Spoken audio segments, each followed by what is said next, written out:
Hi everybody, my name is Prasadini Shetty and you're listening to Movie Review Mondays, where we review a Monday every movie. Today's movie I thought would be interesting to do a horror film. I don't know how many horror fans are out there, but we are going to be talking about Barbarian, which is a 2022 horror film directed by Cregger. And it stars Georgina Campbell, Justin Long, and our beautiful Pennywise, lanky tall king, Bill Skarsgård. Scott's honor. We'll cut that out. No, I won't, because I'll be editing this. Anyway, if you guys don't know what this film is about, don't worry, I got you. Actually, IMDb got you, because that's where this information is coming from. So, a young woman discovers the rental home she booked, and it's already occupied by a stranger. Ooh, stranger danger. Against her better judgment, she decides to spend the night, but soon discovers there's a lot more to fear than just an unexpected house guest. Thank you, IMDb. So, now, I love horror films. That's such a blatant lie. I do not like horror films, but this film instantly puts a dread in you that's uncomfortable but not scary. So you watch this film, it starts on this shot of this house that's a pretty decent house, that's why it's on Airbnb. And you see the rain, it's raining, it's dark outside, and you see this woman trying to get into the house. And already the atmosphere that's set, it's luring you into this house, but you don't want to go because it feels like there's something omnipotent. There's the presence in there is not something you want to be encountered with. And you feel uneasy and uncomfortable when you are lured into this thing, but you don't know why.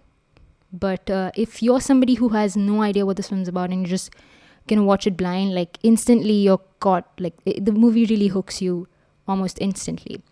And most of the credit for this presence that's created is through the ambience of the film. So the lighting and the sound design with the rain. And we see this woman that's all alone, and she's about to enter this property that's not her own.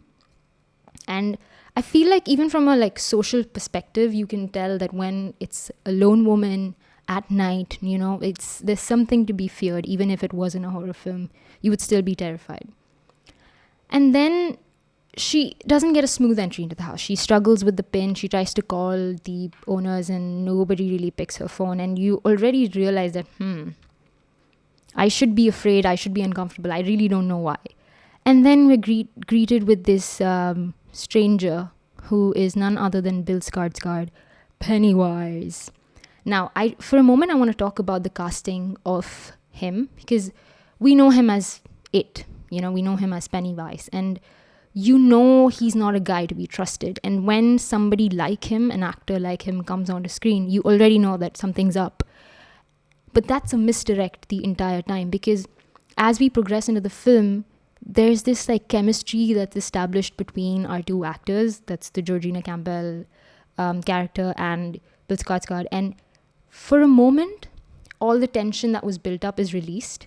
And I would say it's a very temporary release, but it feels like, okay, maybe he's not who we thought he was. And everything's fine, everything's good. There's this chemistry between them, and you sort of start rooting for these characters as a rom-com, because they speak about their lives, why they are in town, and both the leads are very charming, so you root for them. But there's still this underlying tension, I think, because it's raining outside and you still don't know his intentions, and it's Bill Skarsgård. You know him as Pennywise, so you can't really trust him, but everything that he's saying and everything, his body language, everything conveys to you that maybe you can put your guards down. And then as we progress into this film, we realize that this house, it has a dungeon underneath, and it's a lot of square footage. They have mentioned the square footage. I don't remember. I'm sorry. I'm not a real estate nerd, okay? I'm just a regular nerd. But then you go into this dungeon, and anytime there's a dungeon in a horror film, obviously, horror film making 101. And then we are lured into the dungeon. And one thing that I thought was funny in this film was when she finds out this dungeon, she goes, nope, You know, when in horror films, these main characters, they want to like explore the unknown and want to know, ooh, I'm gonna be the brave one and see what's going on down there. No, don't do that. There are monsters. Have you not seen horror films? Do you not have monsters in your universe? There are always gonna be creepy serial killers who are gonna try and kill you. Why do you want to be brave? You're being stupid. But our main character isn't stupid. She doesn't explore it. I mean, then 2 seconds later, she actually goes down and does explore it. But she does it in a very smart way. She keeps the door open. She puts a chair. She puts a mirror there, actually, I think, to look into the dark alleyway without actually going down there and exploring, which I think, okay, I can root for her. She isn't stupid. And then things heat up. As she goes down there, she finds this monster, the titular Barbarian, and then things ensue, tensions rise. We sort of get the release to the initial tension that was built up, and then we have a hard cut to Justin Long's character cruising down a highway with a bright summery pop song.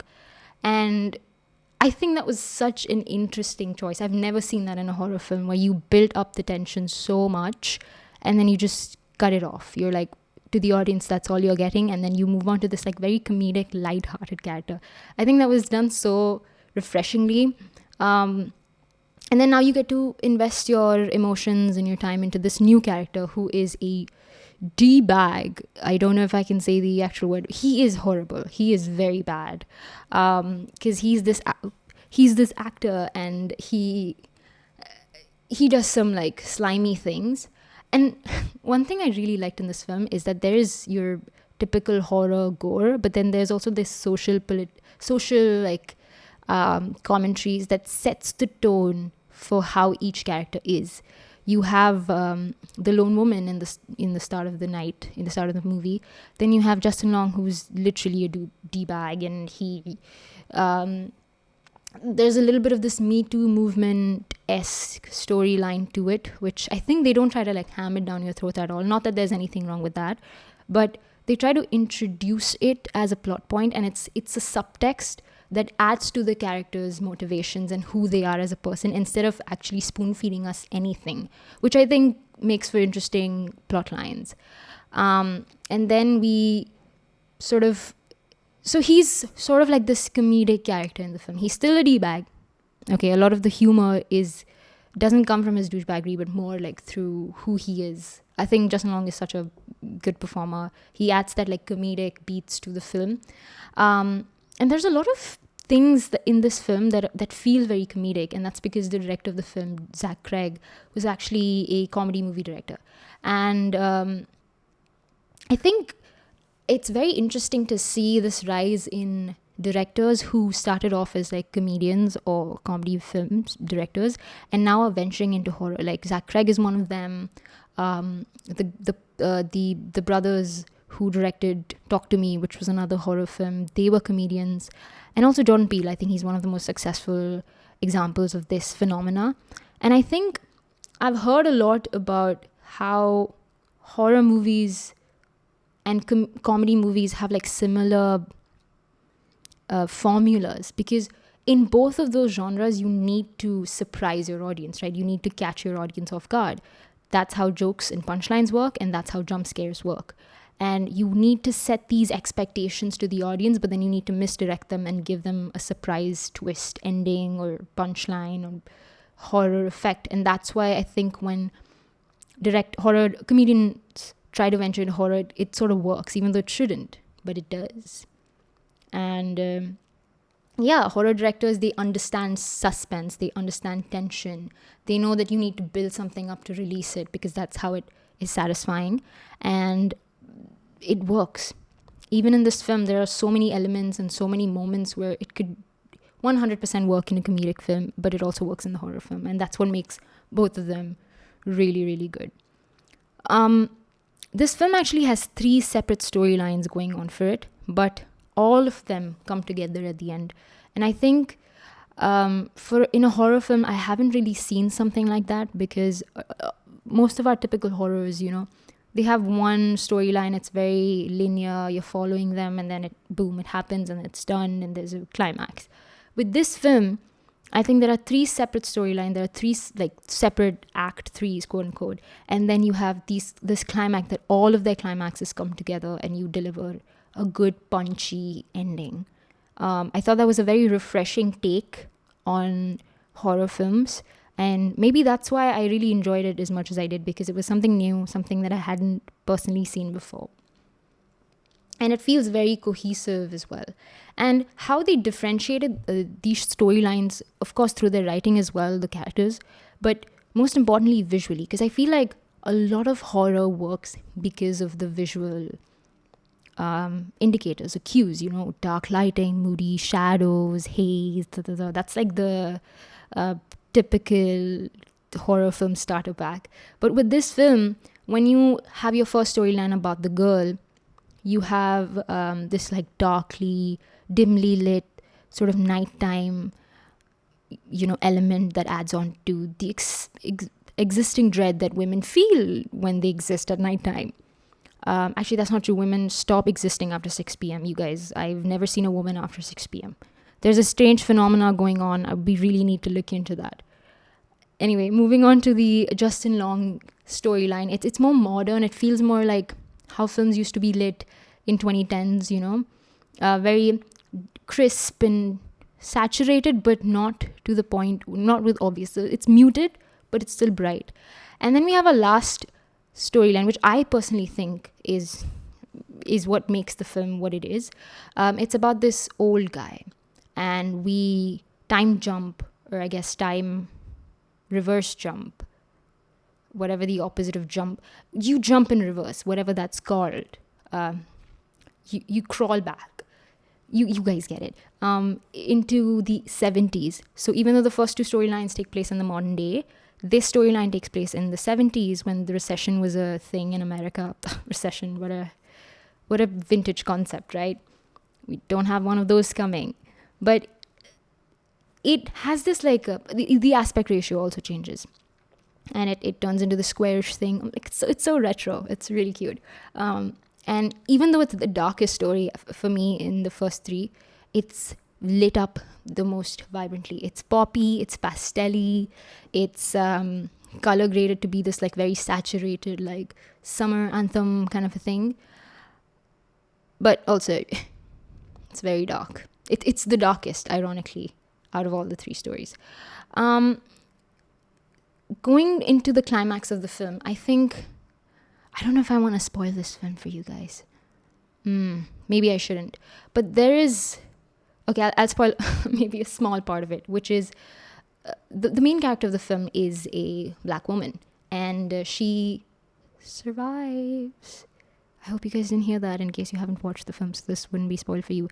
But I think that's a cool thing to add. The final girl of horror films. If you guys don't know, final girls in horror films are people or women who've survived at the end of the horror films, when they've gone through hell, literally, and then they come back and they survive, and they're badass because their clothes are all torn and they have blood all over them. I think a black woman surviving at the end of horror films is a new trend that started, and I'm all for it, because I think, first of all, they look badass. Secondly, they always kill off black people in the start of the film. So by them subverting this trope, love it. I want to see more of it. And in the climax, there's this really cool needle drop called Be My Baby by the Chordettes. And it's so fun and it's so poppy. And it feels... Because now everything's done. The film's over. You've seen this climax. You've seen events transpire, which like take the breath out of you because they're so gory. I love it, by the way. There's so much gore in this. And it's very needed. None of it is wasteful. Everything's intentional. It feels good. And then you have this climax, this release, and then you have this fun needle drop that goes with the theme of the film. It has... The film is very maternal. If you've seen the film, you would know it's very motherly. It feels like you're being caressed by your mom, cradled. The only difference is your mom is 156 years old and you do not want that. That's where the horror element comes from. I also want to say, in case it wasn't clear with the way I've raved about this sort of, this is one of my favorite horror films. I'm not a horror nut, okay? I am actually scared of horror films. But when a horror film is done right, and when you see so many cool filmmaking techniques and writing techniques being employed into it, it makes for a very fun watch. And I think that's why I would like to recommend this film, because first of all, performances wise, everyone did such a good job. Everyone showed up on set. They had something to prove. And it was very believable. None of it felt over the top. I mean, I feel like sometimes with horror, if you overdo it even a little bit, everything just goes out of the window. But apart from that, if you want to watch something that's gross in terms of visuals and like storyline wise, I think you would have a blast watching this film. And if you want to be on the edge of your seats, yeah, I would definitely 100% recommend this film. If I had to rate this movie, I would rate this 4 out of 5 Barbies. Wait, wrong film rating. 4 out of 5 mothers. Love this film. Do watch it. It's out in theaters. Now, if this was 2022, this line would have worked, but it's not out in theaters. But do watch it. I think it's on Netflix. You can check it out. Anyway, that was my Barbarian movie review, you guys. Hope you liked it. This was our 3rd episode brought to you by More Plants.